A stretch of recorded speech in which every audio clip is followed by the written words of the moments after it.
그 호남의 들판이 비쌌겠습니까? 강남 땅이 비쌌겠습니까? 호남의 논이 더 비쌌겠죠. 부동산의 어떤 패러다임이 바뀌었냐면 이용 가치. 지방은 대부분은 굉장한 폭락을 할 수도 있다. 항상 기회는 관성을 이기는 데서 나옵니다. 안녕하세요. 김작가TV 내신 물어드립니다. 코너입니다. 오늘 주제는 바로 애널리스트의 부동산 투자 편입니다. 이전에 이제 IMF 때, 그 다음에 글로벌 금융위기 때는 집값이 좀 어디까지 좀 빠졌었고 다시 어떻게 몇 년 뒤에 좀 올랐나요? 정확히 두 지점이 빠졌는데요. 되게 재밌는 게 뭐냐면 지수로 보면 우리나라 집값은 IMF 때 밖에 안 빠진 걸로 나와요. 아까 그 말씀하신 그런 오류들 때문에, 통계적 오류 때문에. 그래서 여러분 그런 통계 오류에 빠지시면, 우리가 통계로 집을 사시는 건 아니고 통계로 주식 투자를 하시는 게 아니잖아요. 그렇죠. 그래서 통계에 대한 의심을 항상 하셔야 돼요. 그래서 중간값과 평균의 오류라든가 아까처럼 올랐다가 떨어질 때 퍼센티지의 오류라든가 이런 여러 가지 오류들이 있어서 여러분 가격을 실제 거래된 가격을 잘 보셔야 되는데, IMF 같은 경우에는 실제 거래된 가격이 한 40% 정도 빠졌죠. 서울 아파트 같은 경우에. 그리고 서프라임 때는, 글로벌 금융위기 때는 강남의 아파트가 30% 하락했습니다. 40%, 30%? 네. 근데 마치 지수로 보면 뭐 서프라임 때는 거의 안 빠졌고 오히려 상승했다고 나와요. 그리고 IMF 때는 한 15% 정도 빠진 걸로 나오는데, 이런 어떤 실제와 지수, 퍼센티지와 차이가 크게 납니다. 그럼 이번이 사실 코로나가 예전에 뭐 IMF, 그 다음에 글로벌 금융위기 이런 것보다 더 훨씬 전 세계적인 문제라서 더 커질 수 있다는 얘기 많이 하잖아요. 그러면 우리나라 부동산도 30-40%까지 떨어질 수도 있는 확률이 있긴 한 건가요? 사실 전 그 가능성은 있는데 그 원인을 코로나 때문에 보진 않아요. 그 30-40% 빠질 수 가능성이 있는데 그 원인은 그동안 엄청 많이 올랐기 때문이에요. 제가 가격에 계속 포커스를 두는 이유이기도 합니다. 근데 이거는 여러분 벌써 신호가 나타났어요. 어떤 시? 올해 1분기에 20억짜리 아파트가요. 갑자기 17억에 거래됩니다. 그건 뭐냐면은 거의 15% 빠졌다는 거잖아요. 근데 그게 20억짜리 아파트가 호가는 23억이었거든요. 호가 대비해서는 거의 25% 빠진 거예요. 거래가만 그렇게 한 거예요. 근데 사람 되게 웃겨요. 집값이 오를 때는 호가를 얘기해요. 그리고 집값이 빠졌을 때는 거래가하고 비교해요. 척도가 다르군요. 충격적이지 않습니까? 이게 무슨 얘기냐면, 자, 기준이 다르네. 집값이 오를 때 이게 보통 저희가 여러분 보시는 지수 같은 게 있어요. 정부에서 발표하는 지수든 아니면 이렇게 주간 지수들이 나와요. 월간 지수도 그렇고 KB 같은 데서 하는데 이 어떻게 조사되는지 아십니까? 몰라요. 공인중개사 사장님들한테 설문지를 돌려요. 그래서 올해 이번 주는 가격이 어떻게 된 것 같으세요? 그래서 뭐 상승했다. 이번 달은 가격이 제곱미터당 얼마였나요? 그러면 어떻게 됩니까? 이게 사람이 기본적으로 관성이 작용하기 때문에 그동안 추세를 보고 여기다 써요. 그렇겠죠. 빈칸을 마련해요. 그렇겠죠. 그게 사람의 본성이에요. 이게 한 가지 오류를 만들고, 그러니까 예를 들어서 집값이 10억이었다가 올해 실제로 갑자기 8억으로 거래되는데 뭐라고 얘기하면 9억 5천이라고 얘기해요. 그렇죠. 어쩔 수 없어요. 이게 첫 번째 오류의 문제고, 두 번째는 뭐냐면 다 종사자잖아요. 그렇죠. 부동산 종사자. 나 부동산 시장 안 좋아요 할 사람이 있을까요? 그래서 여러분이 보시는 주간, 월간 이런 것들이 오류가 굉장히 커요. 그게 객관적으로 보이지만 객관적이지 않을 수 있다. 엄청. 여러분이 맞이하시는 그런, 그러니까 그래서 어떤 과정이 이어지냐면, 자, 호가가 막 오르잖아요. 그러면 사장님들이 어떤 생각 갖고 있어요? 집값 많이 오르네. 많이 오른다고 표시해. 그래서 호가가 대부분 반영돼요. 지수에는. 근데 떨어질 때는 뭐라고 하냐면, 그거 다 증여야. 그렇게 안 빠져요. 그거 나 못 들어봤는데? 그러면서 조금 빠졌어. 그 기준, 조금 빠졌다는 건 호가 기준이 아니고 실거래가에서 빠졌다는 거예요. 굉장한 오류들을 만듭니다. 그래서 여러분 그런 지표들을 잘 보셔야 돼요. 그 대신 거래량은 거짓이요. 거래량. 거래량을 속일 수 있습니까? 없죠. 없죠. 몇 건 거래됐어. 이건 뭐 팩트. 그거는 신고한 거니까 시장 좋을 것 같은데, 그래서 원래 10건인데 야 20건 거래됐어 이렇게 하진 않잖아요. 그래서 거래량이 굉장히 객관적 지표입니다. 굉장히 믿을 수 있는 지표. 그렇죠. 그래서 제가 거래량을 굉장히 강조하는 이유이기 때문에. 또 다른 것도 봐야 되는 지표가. 가격과 거래량이 전부죠. 이게 전부다. 네. 그렇습니다. 그래서 이제 IMF하고 그때 비교를 얘기하셨잖아요. 네. 그때 가격 조정이 그렇게 일어났다. 사실은 지수로는 많이 안 빠진 것처럼 나오죠. 그래서 대부분 전문가들이 지수를 보여드리면서 보세요. 한국의 집값은 한 번도 안 빠졌죠. 기껏해야 IMF 때 한번 빠진 겁니다. 여러분 집은 무조건 사시는 거예요. 이러면 여러분 직관적이고 이해가 되시죠. 그러면서 개인적 경험하고 매치 딱 맞아 들어가요. 그래. 옛날에 나 살던 동네가 5억인데 지금 15억이지. 그래. 집값은 계속 올랐어. 근데 5억에서 15억 가려고요. 얼마나 많은 변동이 있었겠습니까? 이 변동을 이게 30년 만에 이렇게 됐다고 해서 이게 다 오른 게 아니잖아요. 그렇죠. 그럼 짜장면 값도 계속 다 올랐죠. 예. 짜장면 사시지 왜? 예. 그렇잖아요. 네. 그러니까 그것처럼 이런 지표를 보시고 시장을 판단하실 때 좀 더 객관적으로. 객관적이에요. 예. 그리고 좀 이런 통계 수치의 의미를 갖고 접근해 오셨으면 좋겠다는 겁니다. 가격과 거래량. 네. 요건 다들 이해하셨을 것 같아요. 굉장히 중요한 지표다.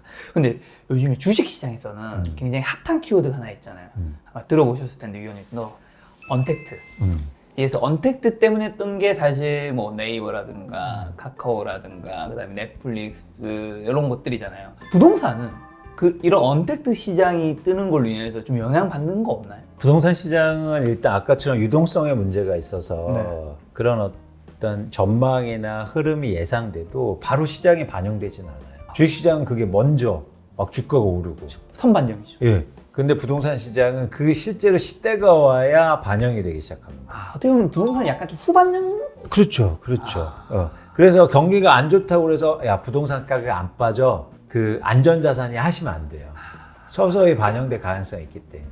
그만큼 참여자들하고 거래가 빈번하지 않아서 그래서 지금 미국 같은 데는 오히려 부동산 가격이 올라가는 데도 있어요. 이 상황이에요. 집 안 나오는데. 네. 그래서 뭐 어떻게 해요? 전문가들이 뭐라고 얘기하냐면 집에 오래 있으니까 네. 집이 더 올라가겠구나 이런 분석을 하고 있다고요. 그건 아닌 거죠? 아니죠. 당연히. 아니죠. 그거는 부동산의 독특한 특성을 이해하시는 겁니다. 코로나가 19 때문에 당장 내 집을 팔 이유가 없잖아요. 네. 대신 서서하게 경기 반영이나 이런 시장의 반영을 하겠죠. 그런 관점에서 향후 저는 부동산의 큰 트렌드 중에서 가장 이제는 주시하는 건 하나는 뭐냐면 일종의 분권화인데요. 네. 그동안 부동산은 도시 집중, 그다음에 막 같이 모여 사는 거 이게 굉장히 트렌드였고 네. 그렇다 보니까 경제 성장의 가장 롤 모델은 뭐냐면 메가시티였어요. 막 1000만, 2000만. 그래서 너네 1000만 도시 몇 개 갖고 있어? 중국은 뭐 13개입니다. 엄청나네. 미국은 몇 개냐? 뭐 중국은 몇 개냐? 뭐 이런 것들을 비교하고 이랬단 말이에요. 그런데 이런 과정이 깨질 수 있죠. 그래서 저는 이걸 유력하고 그러니까 그런 증거들이 두 가지 정도 제가 이제 책에서도 표현됐지만 하나는 실리콘 발리라고 들어보셨습니까? 실리콘 밸리 아닌 거죠? 발리. 뭔데요? 그러니까 이제 아까처럼 언택트 이런 기업들이 네. 발리에 회사를 만들 필요가 없어요. 아니 밸리 실리콘 밸리에 실리콘 밸리. 밸리에 그죠. 그러니까 발리 같은 데 만들어도 된다 이 그렇죠. 의미인 거죠. 그래서 제가 발리에 직접 가봤더니 뭐 그런 프로그래머들이 슬리퍼 사서 신고 출근해요. 그다음에 일하다가 더우니까 서핑하고. 바다 가서 서핑하다가 거기서 6개월 살다가 맞아. 또 경치 좋은 데서 또 6개월 옮기다 이런 거예요. 흔히 말하는 디지털 노마드 이상 같은. 그렇죠. 네. 그러니까 사실 이렇게 어떤 부동산의 개념 자체가 좀 바뀔 수 있다라는 가능성이 있는 거고요. 그런 예로 보면 그러면 샌프란시스코의 실리콘밸리가 좋아지고 있냐. 그런 기업들이 많아지면 좋아져야 될 거 아니에요. 근데 지금 샌프란시스코는 뭐 엄청납니다. 왜냐면 출근하는데 1시간 반 걸리고. 지옥이에요. 네. 집값도 너무 올랐고. 거기다 아시죠? 지금 샌프란시스코에서 도로에 사람 똥이 엄청나게 발견되고 있다는 거예요. 그래서 샌프란시스코에 페트롤이 생겼어요. 그러니까 사람 인분을 거들여 다니는 공무원이요. 그 인분은 왜 있는 거예요? 도시가 자꾸 커지고 빈부의 격차가 커지니까 노숙자가 엄청나게 증가하는 거예요. 근데 남들은 거기 뭐 아마존 있고 구글 있으니까 다 거기 지금 평균 임금이 거의 20만 불 이상으로 올랐거든요. 그러면 다 살기 좋은 도시로 바뀌어야 되잖아요. 더 못 살게 됐어요. 뭐 페이스북 같은 데 올려면 누가 내 차 앞에서 이걸 쏘고 막 이렇게 뭐 비싼 차 앞에서 이런 맞아. 제가 갔다 와서. 그런 데 살고 싶으십니까? 아니요. 아니죠. 이런 변화가 일어날 가능성이 있다는 거죠. 그래서 이런 전 한 가지 이제 신호, 증거로 보고 있고, 두 번째는 뭐냐면 미국에서 매년 CES가 열리는데요. 거기에서 도요타라는 일본의 자동차 회사 있잖아요. 그 CS라면 그 박람회 네, 그렇습니다. 말씀하시는 그렇습니다. 그 뭐 IT 제품들 박람회를 하는데 거기서 이번에 도요타 자동차가 도시계획 발표를 했어요. 도요타가요? 네, 되게 특이하죠. 자동차 회사인데. 스마트 도시인데 네. 우븐 시티라고 그래서 네. 일종의 뭐냐면 사실 제조업이잖아요. 네. 근데 제조업이 향후로 이렇게 많이 필요할 필요는 없잖아요. 스페이스도 많이 차지할 필요가 없고, 그렇게 되면 당연히 공장이 없어질 텐데 네. 그런 공장을 없애서 스마트 도시를 만들겠다, 그런 계획을 발표한 거예요. 그래서 저는 이걸 보면서 향후로 부동산을 보는 패러다임 자체가 되게 달라질 수 있겠다. 그건 뭐냐면 아까 말씀드린 분권화의 하나의 그런 네. 캐타고리인데 네. 되게 프라이빗해지는 거죠. 부동산 개발이라든가 이런 게 폐허된 도요타 공장을 없애고 스마트 도시를 조그만 거 만드는데 네. 지금 거기 홈페이지에 가시면 거기에서 누가 살 건지 전 세계에서 그 사람을 모집하고 있어요. 네. 그럼 거기에 자기가 조건에 부합하면 도요타에서 집을 줘요. 와서 살라고. 네. 그것처럼 이게 되게 부동산이 소유나 아니면 이렇게 집중화의 개념에서 분권화되고, 그리고 개별화되고, 개발 자체도 그런 변화가 클 수가 있겠다는 생각이 됩니다. 근데 여기서 되게 중요한 게, 그렇게 되면 어떻게 되냐면 부동산 중에서 중요한 게 달라져요. 그러니까 뭐냐면 그동안 우리는 아파트만 보셨잖아요. 그렇죠. 근데 이제는 그렇게 되면 저는 땅이 중요해질 거라고 생각합니다. 그러니까 아까처럼 발리로 살려면, 발리는 기후가 좋고 살기 좋은 곳이잖아요, 땅으로 보기에는. 근데 그동안은 발리가 가치가 없었죠. 네. 도시도 없고 공장도 없고 이랬으니까. 그렇죠. 근데 그렇게 기후 좋고 이런 땅들의 가치가 부각될 거라고요. 그러니까 쉽게 말하면 한 150년 전으로 돌아가 보시죠, 김 작가님. 그러면 쉽게 말해서 그 호남의 들판이 비쌌겠습니까? 강남 땅이 비쌌겠습니까? 호남이 될 뻔. 당연 호남의 논이 더 비쌌겠죠. 네. 그건 뭐냐면 그때의 부동산을 보는 관점이 생산성이었죠. 그렇죠. 근데 이게 부동산의 어떤 패러다임이 바뀌었냐면 이용 가치, 거기다가 도시로 모여들고 뭐 아파트를 지을 수 있는 땅이냐 안 되냐, 개발 호재가 이런 걸로 바뀌어서 강남이 훨씬 더 비싸졌잖아요. 근데 향후로 제가 얘기했듯이 좀 길게 시간이 필요하겠지만 기후 좋은 곳, 이런 곳에 사람들이 살기 좋고 사람들이 없는 곳에 살기 좋으면 이제 그런 땅들이 각광받기 시작하겠죠. 그래서 그런 이제 부동산의 관점 자체가 달라지지 않겠습니까? 그럴 수 있겠네. 그렇죠. 그래서 그런 변화도 있겠구나. 오프라인에서 해결 안 되는 것도 온라인으로 또 굉장히 많은 것들이 해결될 테니까. 그렇죠, 그렇죠. 근데 또 한편으로는 그런 얘기도 많이 하잖아요. 부동산 하시는 분들이 점차 지금 지방 인구는 계속 줄고 있다. 지방에서는 부동산을 사는 사람들이 별로 없기 때문에 지방 도시들의 부동산은 정말 대도시의 소규모 구 이런 데 빼고는 떨어지고, 더 점차 사람들은 서울로 몰려들려고 할 것이다. 자기 이제 자식 한 명밖에 안 놓으니까 어떻게든 인서울 시키려고 하고, 이런 것 때문에 서울 집값 말고는 지방은 대부분은 굉장한 폭락을 할 수 있다. 이런 얘기 들어보신 적 있으시잖아요. 그렇죠. 그건 뭐 지금까지 이야기고, 다른 변화 차원에서는 고민할 지점인 거죠. 제가 이제 투자 관점에서 시장을 분석하고 이야기할 때는 항상 기회는 관성을 이기는 데서 나옵니다. 김 작가님 얘기하시는 건 사실 모두 다 그렇게 생각하는 거면 사실은 거기에 가격이 다 포함되어 있을 가능성이 있잖아요. 이미. 그런데 혹시나 그거하고 다른 세상이 오고 다른 변화가 오면 완전히 달라지겠죠. 그런 것들에 대한 고민을 좀 해볼 필요가 있다는 거죠. 그런 차원에서 아까 실리콘밸리라든가 오븐시티 이런 말씀을 드리는 겁니다. 신호가 나오니까.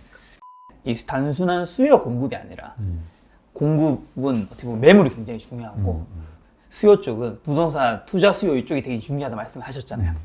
그럼 이 투자 수요가 굉장히 늘어난 이유는 뭐였나요, 그동안? 금리가 낮고 대출이 가능하니까. 금리가 낮고 그리고 전세 가격도 올랐고. 전세 가격도 올랐고. 그러다 보니까 내 돈이 적게 들어가고 네. 집값이 안 올라도 네. 내 돈이 적게 들어가면 자동적으로 수익률이 상승하는 거잖아요. 자기 자본 수익률이라고 하죠. 그렇죠. 그렇게 되면은 당연히 투자 수요가 많아지는 거죠. 그리고 아주 직관적으로는 그렇게 되면 내 돈이 적게 들어가니까 3억 가진 사람보다 2억 가진 사람이 훨씬 더 많을 테니까. 그러니까 그런 수요가 증가했던 겁니다. 그것도 약간 심리적인 것도 있었다면서. 그렇죠. 왜냐면 집값이 계속 오를 것 같은 기대감으로 네. 뭐 대출도 일으키고 네. 그러면서 수요가 증가한 거죠. 그래서 집값을 그동안 끌어올린 건 투자 수요가 굉장히 컸다는 겁니다. 또 이제 부동산 또 하시면 이런 얘기 굉장히 많이 하시잖아요. 서울에 그 새 아파트가 부족해서 서울 집값이 계속 오른 거다. 요거는 그거는 되게 동의할 수 없는데 많은 사람들이 직관적으로 그런 말씀을 하세요. 네. 사실은 검증되지 않은 사실입니다. 그럼 일단 새 아파트는 계속 늘어났던 건가요? 당연하죠. 새 아파트를 계속 지었잖아요. 그런데 이렇게 얘기하면 또 얘기가 달라진 거야. 야, 1년 지난 것도 헌 아파트야. 그래서 올해 짓는 것만 중요해. 네. 이러면 또 얘기가 달라질 수 있지만 최소한 10년 이상 된 아파트, 10년 미만인 아파트들 서울에는 그동안 아파트를 계속 지었지 않습니까? 네. 그러면서 계속 증가했던 거예요. 특히 2014년부터는 아파트 분양을 굉장히 많이 했거든요. 서울이나 전국적으로. 그러다 보니까 새 아파트가 계속 많았어요. 그래서 새 아파트가 부족했어? 이런 얘기는 동의 못 합니다, 저는. 보통 제가 알기로는 재건축이나 재개발이 되면 집값이 들썩날썩 하는 걸 제가 아는데 오른다는 의미죠. 근데 실제로 재건축 재개발 활성해야지 집값이 떨어진다고 얘기하는 또 굉장히 무책임한 사람들도 있다면서요. 이건 무슨 의미예요? 이유는 뭐냐면 이게 아까 두 번째 질문하고 연관이 되는데 네. 서울에 새 아파트가 부족해서 집값이 올라간다. 네. 그 새 아파트 많이 지어야 된다. 근데 서울에 빈 땅이 있습니까? 없잖아요. 별로 없죠. 없으니까 그러면 재건축 재개발을 통해서 새 아파트를 지어라는 논리거든요. 네. 근데 말씀하신 것처럼 재개발 재건축을 하면 개발 호재가 들어와서 집값을 오히려 오른단 말이에요. 그래서 재건축 재개발을 위해서 새 아파트를 시장에 공급하는 거는 집값을 안정시키는 게 절대 아니라는 거죠. 되게 재미있는 인터뷰가 제가 이제 책에다 썼지만 재건축 조합장님들한테 이렇게 인터뷰를 해요. 기자분들이 뭐라고 얘기하냐면 서울의 집값이 이렇게 왜 오릅니까? 그러면 재건축 안 해줘서 새 집이 부족하니까 오르지. 그러세요. 네. 그래서 재건축 빨리 해야 된다고. 네. 근데 저는 이걸 들으면서 약간 이 조합장님들 일 똑바로 안 하시네. 왜냐하면 재건축 안 하면 안 할수록 오른다면서요. 네. 근데 왜 자꾸 재건축 하라는 거예요? 그래서 결론은 뭐냐면 재건축 규제 풀어달래요. 그렇죠. 그래야 집값이 안정된다고. 네. 그럼 재건축 조합장이 별로 안 좋은 거네. 집값 안 오르면 네. 안 좋은 거 아닌가요? 근데 왜 자꾸, 그러니까 그분 정치를 하시려고 그러나? 많은 사람들을 위해서 그런 얘기 하시죠. 제가 웃자고 하는 게 아니고 실제로 여러분 그런 거 많이 들으시잖아요. 그런 이야기를 통해서 본질이 뭔가, 진실이 뭔가를 우리가 고민할 필요도 있죠.